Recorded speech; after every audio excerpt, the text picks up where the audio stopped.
अस्सलाम वालेकुम।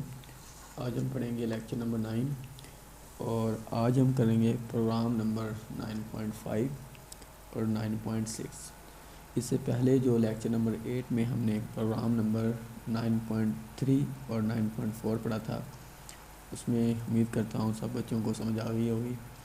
और आज इस वीडियो में हम अपने दो प्रोग्राम कंप्लीट करेंगे जो कि हमने लेक्चर पढ़ा था इंक्रीमेंट ऑपरेटर का और डिक्रीमेंट ऑपरेटर का। उन इंक्रीमेंट ऑपरेटर और डिक्रीमेंट ऑपरेटर में जो प्रीफिक्स और पोस्टफिक्स के कंसेप्ट हमने पढ़े थे, उसी भी हम प्रोग्राम करेंगे आज का। और आज के हमारे जो दोनों प्रोग्राम हैं उन्हीं पे डिपेंड करते हैं, उनके फ़र्क को हम जानेंगे अपने प्रोग्राम के अंदर। तो इससे पहले जिन दोस्तों ने इल्मी सुल्तान का चैनल सब्सक्राइब नहीं किया, तो सबसे पहले इल्मी सुल्तान का चैनल सब्सक्राइब करें, बेल आइकन के बटन पर क्लिक करें और मेरी वीडियोस को ज़्यादा से ज़्यादा अपने दोस्तों में शेयर करें, ताकि आप लोगों के साथ साथ आप लोगों के दोस्त भी मेरी वीडियो से फ़ायदा उठा सकें। तो स्टार्ट करते हैं हम। सबसे पहले कि हमारे पास हम अपना सॉफ्टवेयर ऑन करते हैं। सॉफ्टवेयर ऑन करने के लिए हमें डब-सी का सॉफ्टवेयर ऑन करना पड़ेगा और प्रोग्राम नंबर हमारा है आज 9.5। प्रोग्राम की सबसे पहले नोइज़ को पढ़ेंगे कि प्रोग्राम के अंदर क्या है। प्रोग्राम के अंदर सबसे पहले लिखा गया राइट है program that explain the difference of prefix लिखना था। Prefix increment. प्रीफिक्स का मतलब होता है कि जब हमारे ऑपरेंड से पहले कोई ना कोई ऑपरेटर लगा दें, यानी कि इंक्रीमेंट का ऑपरेटर जो कि प्लस प्लस का इंक्रीमेंट का ऑपरेटर होता है, अगर हम किसी वेरिएबल से पहले लगा दें तो वो प्रीफिक्स बन जाएगा, और अगर हम वेरिएबल के बाद लगाएंगे तो वो पोस्ट फिक्स बन जाएगा। काम दोनों का सेम होता है।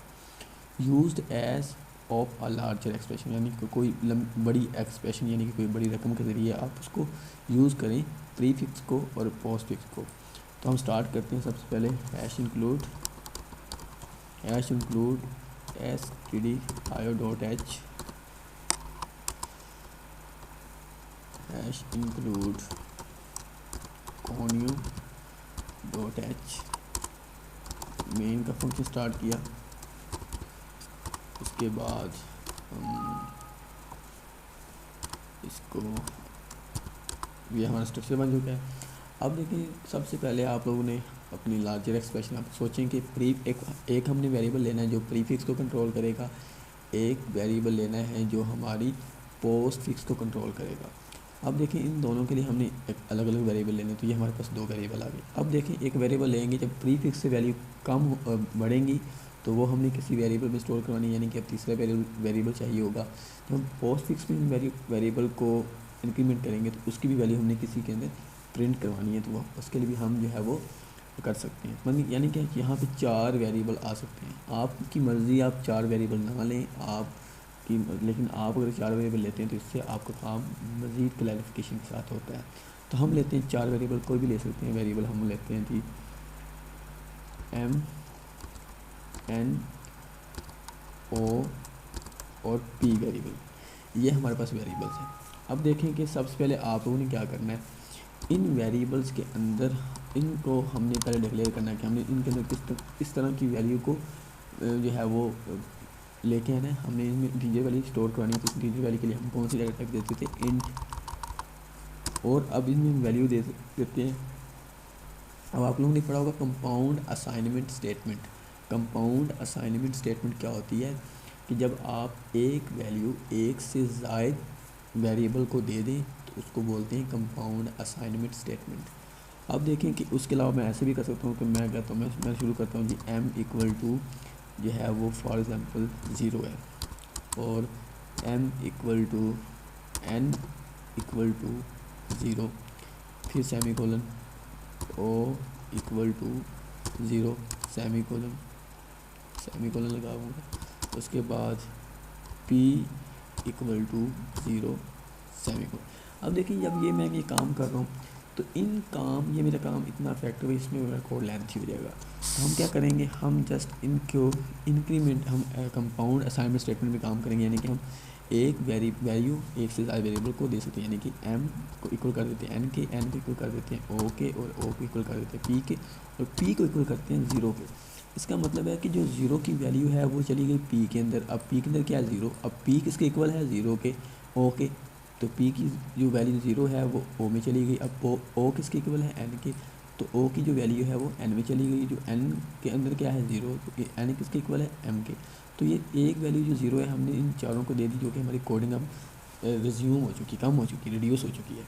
अब देखें कि अब हमने क्या करना है। अब हमने सबसे पहले प्रीफिक्स का करना है। प्रीफिक्स में क्या होता है, पहले इंक्रीमेंट है ना, इंक्रीमेंट का ऑपरेटर क्या होता है कि इंक्रीमेंट में डबल हमारे पास प्लस आता है।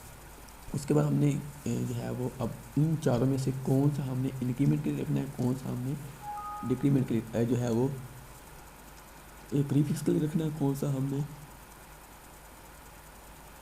पोस्ट फिक्स के लिए रखना है। तो हम सबसे पहले रखते हैं कि हमारे पास जो है वो प्रीफिक्स। चले हम अपने वेरिएबल को थोड़ा सा क्लैरिफिकेशन और कर लेते हैं कि हम अपने वेरिएबल को रख लेते हैं जी। जो हमने प्रीफिक्स के लिए यूज़ करना है उसका नाम रखते हैं प्री। जो हमने प्रीफिक्स के लिए यूज़ करना है उसका नाम हम रखते हैं जी प्री। और जो हमने पोस्ट के लिए रखना है उसका हम नाम रखते हैं POS, पोस्ट। ठीक है, यह हम रखते हैं। अब देखिए कि हमारे पास अब हम यहाँ पर भी इनको इसी तरह इक्वल करेंगे कि जो हम प्री के लिए रख रहे हैं प्री, और जो हम पोस्ट के लिए रख रहे हैं उसका नाम हम पोस्ट कर देते हैं। अब देखिए प्रीफिक्स के लिए, प्रीफिक्स आपको पता है कि प्रीफिक्स में क्या होता है कि पहले ऑपरेटर आते हैं, बाद में ऑपरेटर आता है। और ये देखें, अब देखें फॉर एग्जाम्पल प्रीफिक्स में पहले 0 है, तो अब इंक्रीमेंट होगा 1 का, तो उसमें अब क्या होगा 1 आ जाएगा। तो उस 1 को हमने किसी भी वेरिएबल के अंदर, जो कि हमारे बकाया 2 वेरिएबल बचते हैं उनके अंदर हम स्टोर करवा सकते हैं। यानी किसी भी वेरिएबल के अंदर हम करते हैं जी ओ के अंदर, हम करते हैं ओ के अंदर हम करते हैं इक्वल करते हैं प्री का, यानी कि प्री के अंदर जो वैल्यू है अब इंक्रीमेंट हुई है वो ओ में चली जाए। ठीक हो गया। उसके बाद देखते हैं हम इसको करते हैं।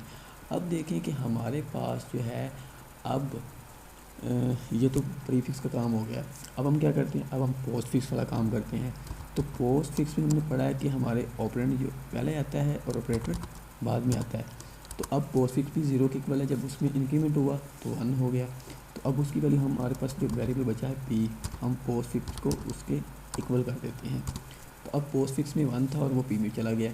अब P में भी 1 है, पोस्ट फिक्स में भी 1 है, प्री फिक्स में भी 1 है और O में भी 1 है। मतलब ये चारों हमारे पास काम हो चुका है। अब हमें इन चारों को प्रिंट करवा देना है। तो प्रिंट के लिए हम क्या करते हैं, प्रिंट एफ यूज़ करते हैं। प्रिंट एफ के फंक्शन के अंदर हमने जस्ट किस तरह का मैसेज हो करना वो हमारी मर्ज़ी है, हम करवा देते हैं जी। जैसा कि फॉर एग्ज़ाम्पल हमारे पास प्री फिक्स के अंदर वैल्यू क्या थी, प्री फिक्स के अंदर वैल्यू क्या है, प्री फिक्स इक्वल टू, और हमने पढ़ा है कि मॉडुलस डी का होता है ये फॉर्मेट स्पेसिफायर होता है कि जिस पोजीशन पे हमने वैल्यू शो करवानी है उस पोजीशन को हम लिखते होते हैं। और किस तरह की वैल्यू शो करवानी है, हमने इंटीजर वैल्यू शो करवानी है, इसलिए हमने मॉडुलस डी लगाया। और इसके अगली जो वैल्यू हमने /n लगाते हैं ताकि हमारी अगली नेक्स्ट लाइन पे शो हो। उसके बाद फिर हम लिख देते हैं जी पोस्ट फिक्स, मतलब कि प्री फिक्स की वैल्यू और पोस्ट फिक्स की वैल्यू क्या है। प्री फिक्स और पोस्ट फिक्स की वैल्यू हमारे पास ये थी। और देखें इसको हम इक्वल कर देते हैं और इसमें भी हम मॉडुलस डी लगा देते हैं और इस पर भी /n लगा देते हैं ताकि इससे अगली जो हमारे, अब देखें ये तो हमारे पास आ गया जी और ये कॉमा लगाया। अब देखें कि हमने इस प्री फिक्स की वैल्यू जो यहाँ पे शो करवानी है वो कौन से वेरिएबल में है, प्री के अंदर है, और पोस्ट फिक्स की वैल्यू कहाँ पे है, पोस्ट में है। तो हम यहाँ पे पोजीशन भी तरतीब से लगाते हैं, प्री फिक्स के लिए प्री फिक्स का वेरिएबल और पोस्ट के लिए पोस्ट का वेरिएबल। और इसके एंड पे हम लगाते हैं सेमीकोलन और इसको कॉपी एंटर करते हैं। फिर हम करते हैं प्रिंट एफ। अब देखें ये तो हमारी प्री फिक्स वैल्यू है। अब हमने जो वेरिएबल के अंदर वैल्यू स्टोर करी थी वो भी हम शो करवाते हैं। हम कहते हैं जी जो ओ वैल्यू है, ओ इक्वल टू किसके इक्वल है, जिसमें मतलब ओ वेरिएबल के अंदर हमने वैल्यू स्टोर करवाई थी वो किसके इक्वल है। अब वो हमने मॉडुलस जो है वो डी लगाना है और इसके बाद हमने /n लगा देनी है। /n के बाद हम फिर अगला वेरिएबल जो है हमारे पास p है, p इक्वल टू यहाँ पे मॉडुलस डी लगाएंगे और इसको /n लगाने की ज़रूरत नहीं क्योंकि इसके बाद हमारा वेरिएबल है ही नहीं कोई, तो इसलिए हम यहाँ पे लगाएंगे o और यहाँ पे लगाएंगे p।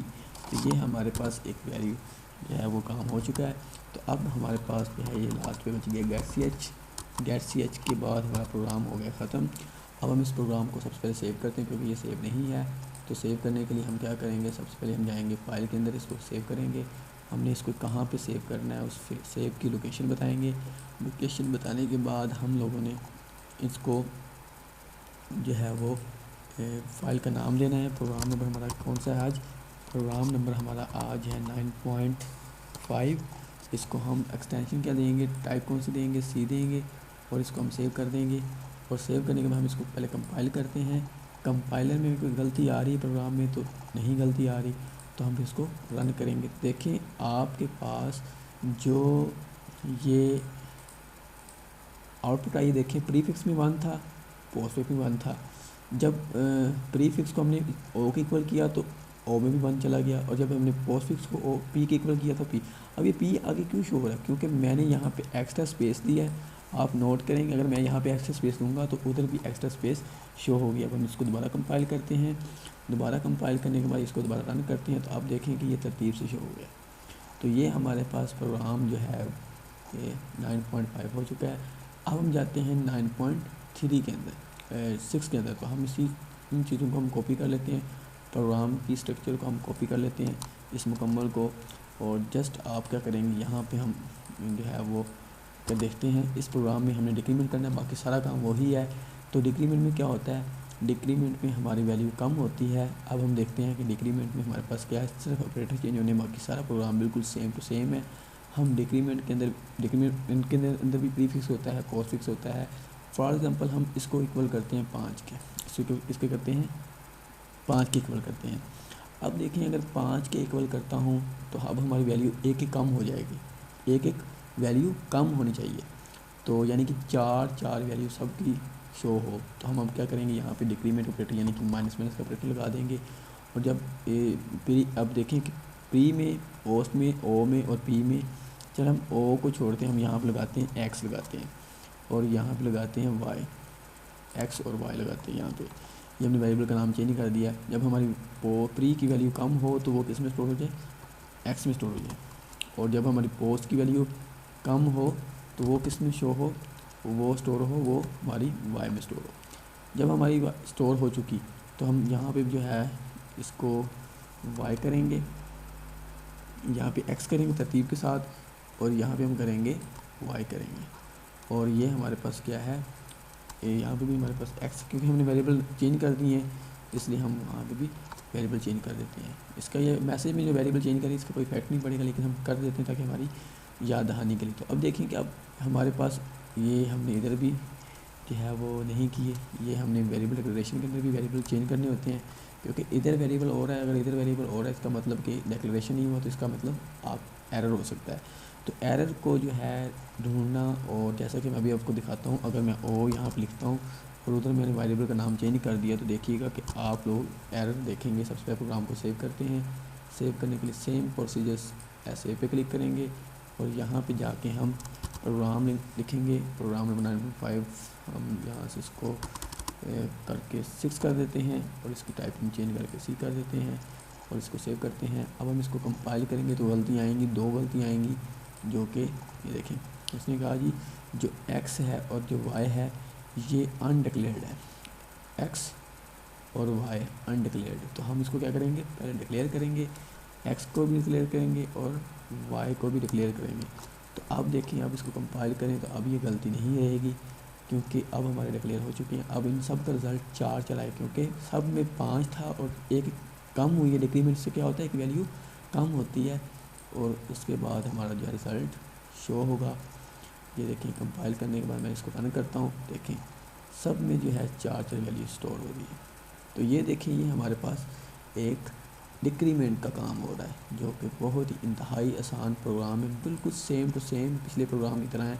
लेकिन फ़र्क क्या है कि ये डिक्रीमेंट। अब मुझे बताएं कि ये प्री फिक्स का काम और पोस्ट फिक्स का काम जो है वो बिल्कुल सेम है, बस जो है उसकी लोकेशन, यानी कि पोस्ट फिक्स में क्या होता है पहले वेरिएबल बाद में डिक्रीमेंट ऑपरेटर, और प्री फिक्स में क्या होता है पहले ऑपरेटर और बाद में वेरिएबल आता है।